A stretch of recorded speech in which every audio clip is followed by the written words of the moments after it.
नमस्कार, मैं हूं आपके साथ अलीम अतहर। अपना बिहार में खबरों की शुरुआत करते हैं। धर्मांतरण और जनसंख्या नियंत्रण पर देश में छिड़ी बहस के बीच गया से धर्म बदलने की खबर है।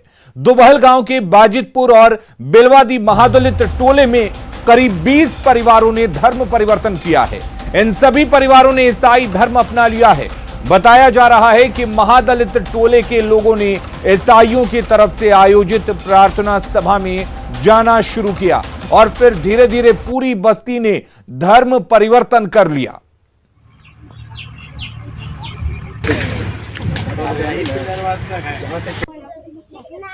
घर के देवता देवी, बाहर के देवता देवी सब मिल के हर हमेशा सताता है। तो फिर पैसा उसा नहीं जुटे तो हमने हेल गया। यीशु मसीह ने हेले लगे कुछ करे भी पर लड़का कुछ ना कुछ करे पड़ता। पूजा प्रार्थना करालथिन, पानी उन्हें देलथिन, तेल उल देलथिन। अच्छा ये जइया से जरा जैसन मन बुझा जैसन ले जा या नहीं ले जा।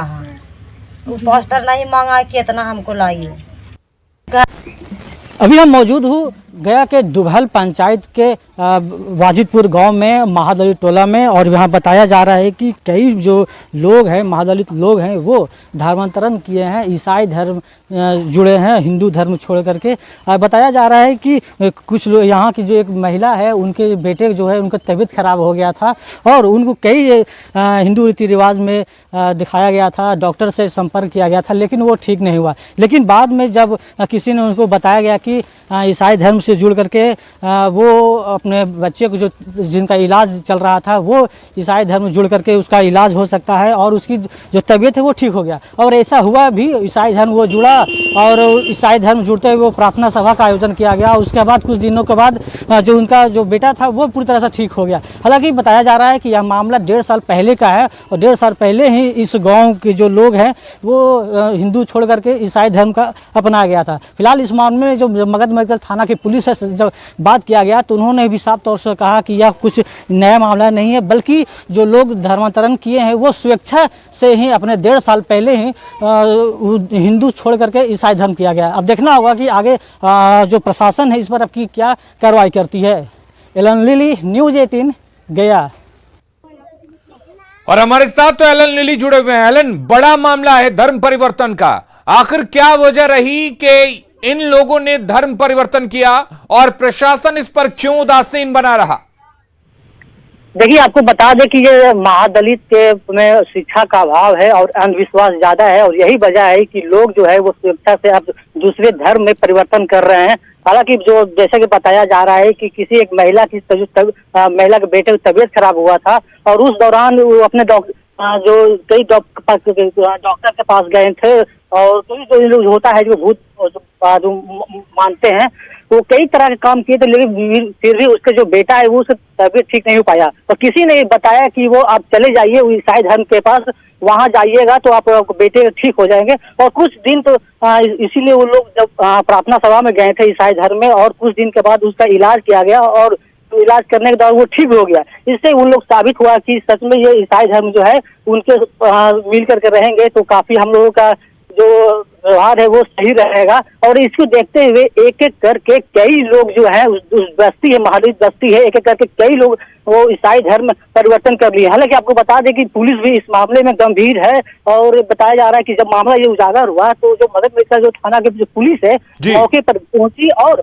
लोगों से छानबीन किया तो पता चला कि यह जो मामला है वो 1 से 1.5 साल पहले का है। और इस बीच में कई लोगों ने अफवाह फैला दिया था कि कई गांव में भी इस तरह के ईसाई धर्म से जुड़ रहे हैं। फिलहाल पुलिस इस मामले पर पूरी नजर बनी हुई है और आज भी पुलिस जब हमारे खबर चली थी इस मामले में, खबर को देखते हुए वहाँ कई जो थाना है वो वहाँ पहुंच करके अभी तफ्तीश कर रही है। जी बिल्कुल, लेकिन सवाल यही है एलन कि आखिर वजह क्या रही? जो वजह है वो तो आपने बताई, लेकिन क्या जो ईसाई धर्मगुरु हैं उनसे भी पूछताछ की जाएगी?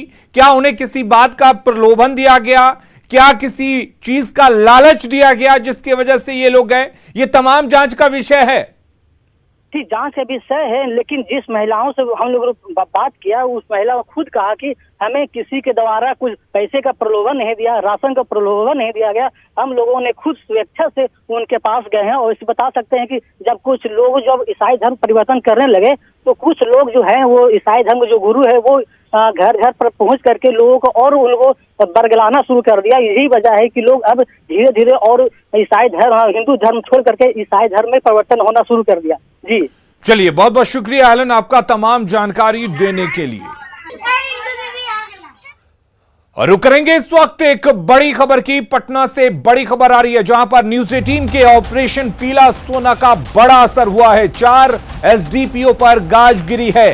बिहार पुलिस मुख्यालय में उनको तलब किया गया है। पालीगंज, भोजपुर, डेहरी ऑन सोन और औरंगाबाद सदर के एसडीपीओ, पालीगंज के एसडीपीओ तनवीर अहमद, भोजपुर के एसडीपीओ पंकज रावत, डेहरी ऑन सोन के एसडीपीओ संजय कुमार और औरंगाबाद सदर के एसडीपीओ अनूप कुमार को हटाया गया है। इन चारों की जगह पर किसी की पोस्टिंग अब तक नहीं हुई है।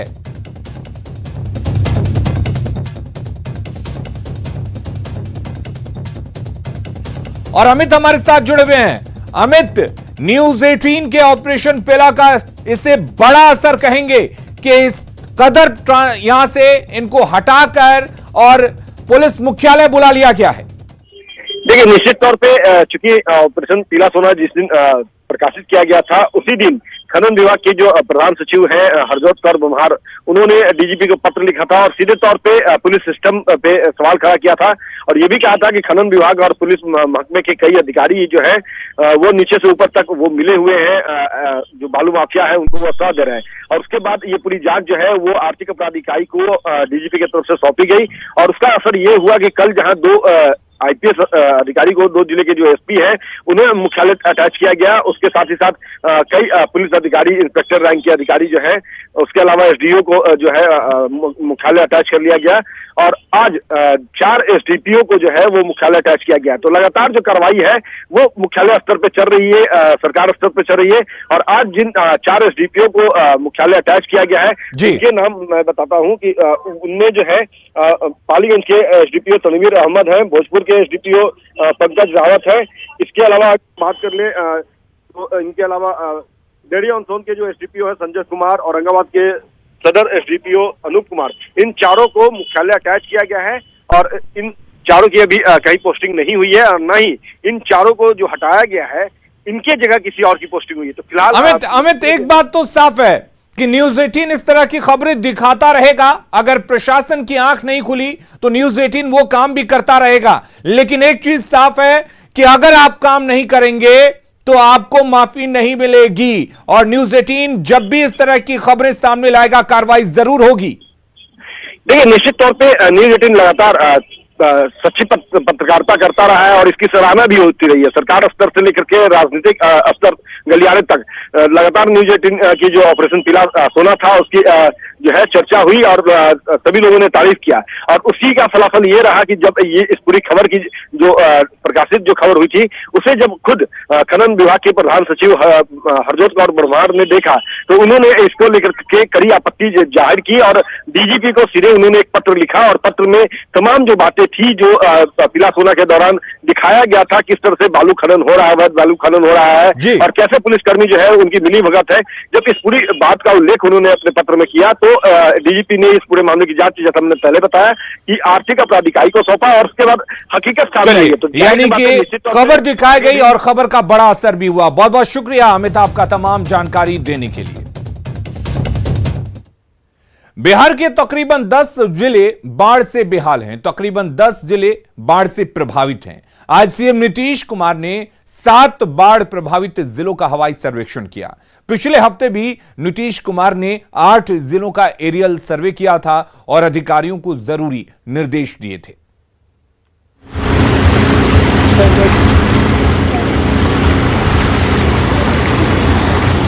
बाढ़ ने किस कदर बिहार को बेहाल कर दिया है, बाढ़ में जिंदगी कैसे बसर हो रही है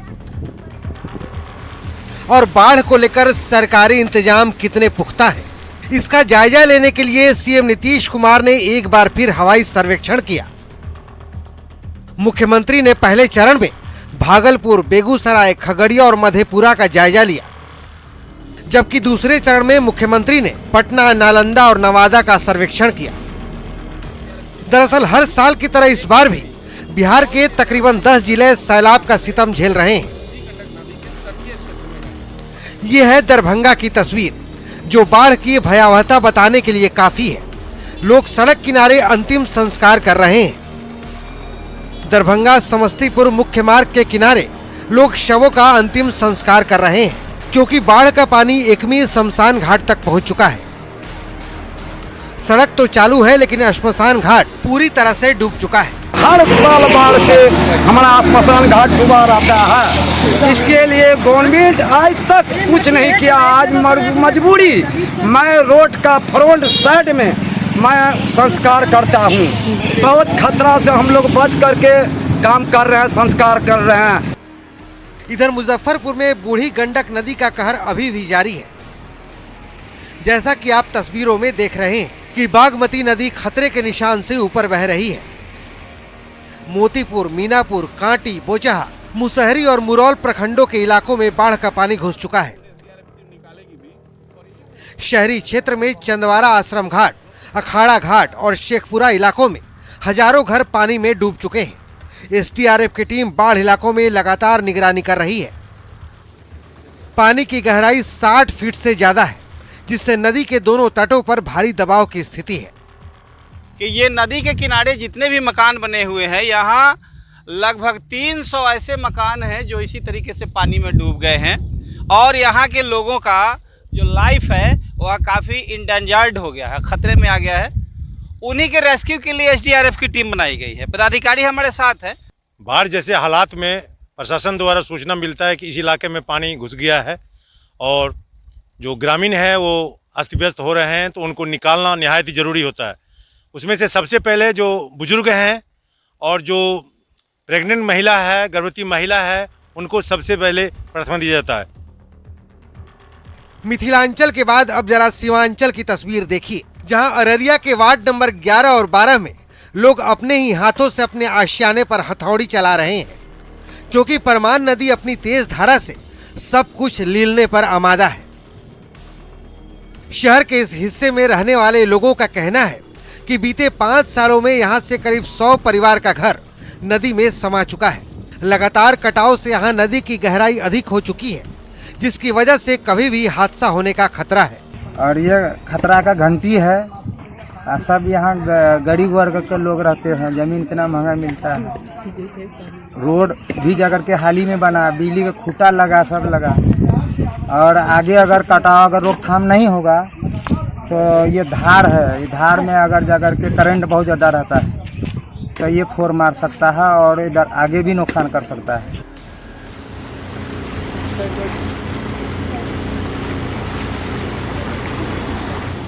दरअसल मानसून की शुरुआत में ही भारी बारिश की वजह से इस बार समय से पहले ही बाढ़ आ चुकी है। राज्य के 10 से अधिक जिले बाढ़ प्रभावित हैं।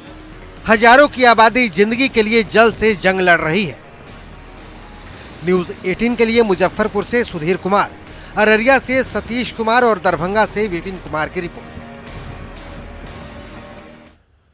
गोपालगंज में ऑर्केस्ट्रा के दौरान नाबालिग के पिस्टल दिखाने का वीडियो सोशल मीडिया पर शेयर हो रहा है। नाबालिग अपने हाथ में पिस्टल लेकर डांसर को रुपये देता दिख रहा है।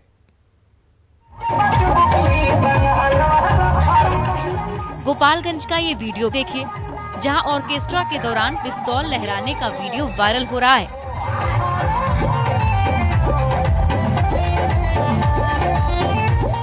वीडियो में नाबालिग लड़का नर्तकी के सामने पिस्तौल लहरा रहा है। पिस्तौल लहराते हुए वो अपने हाथों में से ऑर्केस्ट्रा नर्तकी को पैसे भी दे रहा है। बताया जाता है कि ये वीडियो बरौली की सलोनी पंचायत के सोनबरसा गांव का है। जानकारी के मुताबिक बरौली के सोनबरसा गांव में कुछ दिन पहले ऑर्केस्ट्रा का आयोजन किया गया था, जिसमें कोविड गाइडलाइंस की जमकर धज्जियां उड़ाई गयी।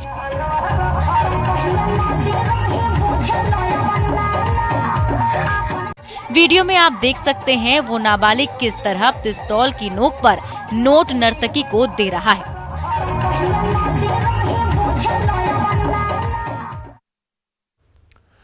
पूर्वी चंपारण के मधुबन में mother Teresa foundation trust chit fund company में बड़ा घोटाला सामने आया है। ट्रस्ट की मुख्य शाखा चकिया में ये गड़बड़ी सामने आई है, जिसकी खबर लगने के बाद हंगामा हुआ। पूर्वी चंपारण के मधुबन थाना क्षेत्र में मदर टेरेसा फाउंडेशन ट्रस्ट नामक चीट फंड कंपनी में बड़ा घोटाला सामने आया है। ट्रस्ट की मुख्य शाखा चकिया में ये गड़बड़ी सामने आई। चीट फंड कंपनी में करीब 200 करोड़ का घोटाला हुआ। ठगी का शिकार महिलाओं को जब कंपनी के संचालक निर्भय यादव के भागने की खबर मिली तो महिलाओं ने उसके घर के सामने विरोध प्रदर्शन करना शुरू कर दिया। भारत फाइनेंस कंपनी पर भी महिलाओं ने गंभीर आरोप लगाए हैं।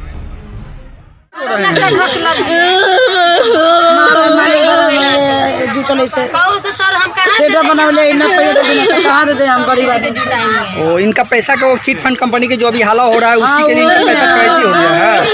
कहाँ के हैं? मधुबन के हैं। मधुबन के हम लोग हैं।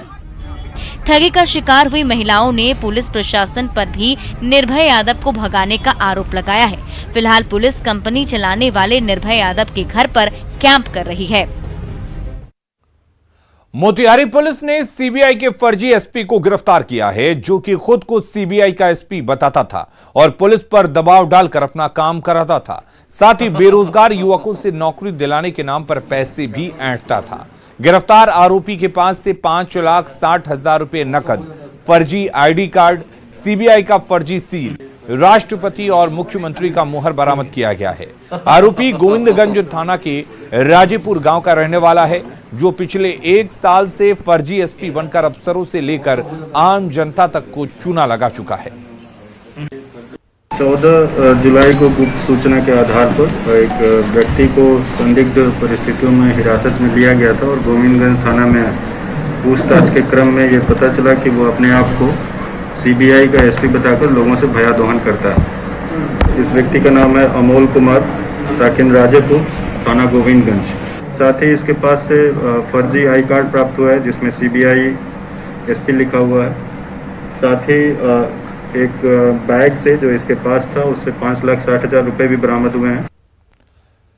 महात्मा गांधी सेतु का सुपर स्ट्रक्चर बदलने का काम चल रहा है। पश्चिमी लेन का काम पूरा हो चुका है, जबकि पूर्वी लेन के निर्माण का काम जारी है। मार्च 2022 तक इस काम को पूरा करने का सरकार का दावा है। देखिए ये रिपोर्ट।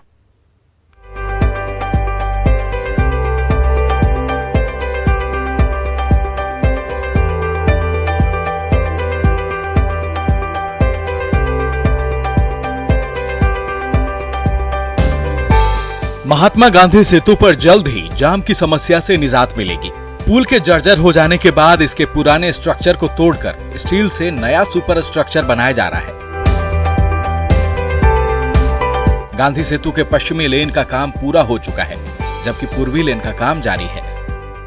तस्वीरों में किस तरीके से जो पुराना पुल का हिस्सा था उसे तोड़ करके अब नया स्ट्रक्चर बनाया जा रहा है। पूरे तरीके से कहा जा सकता है इसे लोहे का स्ट्रक्चर जो है वो बनाया जा रहा है, जिसका पश्चिमी भाग जो है वो पूरा हो चुका है। अब पूर्वी भाग में फिलहाल अभी काम जारी है। पथ निर्माण मंत्री नितिन नवीन ने भी गांधी सेतु पर निर्माण कार्यों का निरीक्षण किया। नितिन नवीन ने निर्माण कार्यों की समीक्षा के बाद तय वक्त पर दोनों लेन के निर्माण कार्य को पूरा कर लेने का दावा किया है। इस टेक्नोलॉजी के साथ बन रहा है और इसका पूरा लाइफ 50 साल से भी ऊपर का होगा, तो हम लोग पुरानी यादों के साथ नई टेक्नोलॉजी के साथ काम करेंगे। ये हमारे इंजीनियर्स ने जो वर्कआउट किया था उसका लाभ है कि हम लोग पूरे मानसून में इसमें काम करेंगे और जो समय इन्होंने उनको दिया है उस समय में इसको पूरा कर लेंगे। महात्मा गांधी सेतु के पुराने स्ट्रक्चर को बदलकर नया स्टील का सुपर स्ट्रक्चर बनाने के साथ साथ बिहार में गंगा नदी पर 18 नए पुलों का भी निर्माण किया जा रहा है। जो नए पुल बन रहे हैं, इस सेतु के 10 किलोमीटर डाउनस्ट्रीम में कच्ची दरगाह से बिदुपुर का पुल बन रहा है, जो 6 लेन का पुल है। उसमें काम बहुत तेज़ी से चल रहा है और 2023 के मध्य तक उसका पूर्ण होने का अनुमान है। फिर उसके बाद जेपी सेतु के समानांतर नए पुल बनने का प्रस्ताव है और उसके फर्दर 10 किलोमीटर पश्चिम में दिगवारा से शेरपुर के बीच में भी नया 6 लेन पुल बनने की योजना बन रही है। ट्रैफिक समस्या को दूर करने के लिए गांधी सेतु के समानांतर भी नए 4 लेन पुल के निर्माण का काम तेजी से जारी है। जर्जर हो चुके महात्मा गांधी सेतु पर जाम की समस्या आम बात थी, लेकिन अब यह समस्या धीरे धीरे समाप्त होती नजर आ रही है, क्योंकि अब इसका जो स्ट्रक्चर है वो बदला जा रहा है। ग्रिल का स्ट्रक्चर लगाया जा रहा है।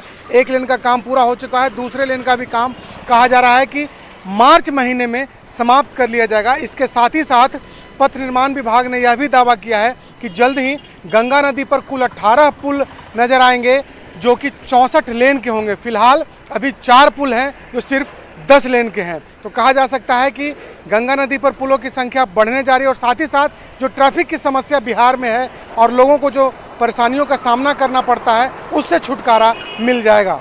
शैलेंद्र, न्यूज 18 पटना। और अपना बिहार के इस बुलेटिन में फिलहाल के लिए इतना ही, लेकिन खबरें लगातार जारी रहेंगी। बने रहिए हमारे साथ।